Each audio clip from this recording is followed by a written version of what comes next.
আমি এখন যে জায়গাটায় দাঁড়িয়ে আছি এটা হলো আবদুল্লাপুর ফ্লাইওভার। আপনারা দেখতে পাচ্ছেন পুরো ফ্লাইওভার জ্যাম। এই জ্যাম শুধু এখানে না, এখান থেকে গাজীপুর চৌরাস্তা পর্যন্ত এই জ্যামটি লেগে আছে। ঘন্টার পর ঘন্টা বসে থাকতে হয় গাড়ির ভিতর। গাড়ি থেকে নেমে হাঁটতাছি, হেঁটে কিছু লোককে জিজ্ঞাসা করলাম এই জ্যাম কিসের।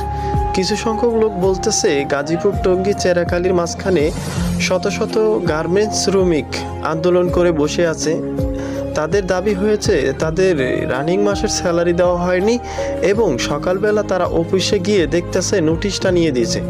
অফিসের কর্তৃপক্ষ নোটিশে লিখেছে যে অনির্দিষ্টকালের জন্য অফিস বন্ধ, তাই নিয়ে এত আন্দোলন। সামনে ঈদ, কিন্তু তাদের যদি স্যালারি বোনাস বা ঈদ বোনাস কিছুই না দেওয়া হয় তাহলে তো তারা অবশ্যই আন্দোলন করব। প্রতিনিয়ত শিল্প প্রতিষ্ঠানের অবস্থা খুবই খারাপ। সলিউশনের জন্য এসেছেন সেনাবাহিনী, তারা পরামর্শ করতেছে, দেখতেছে যে বিষয়টা কিভাবে সলিউশন করা যায়, কিন্তু মানুষের ভোগান্তি কিন্তু কমতেছে না।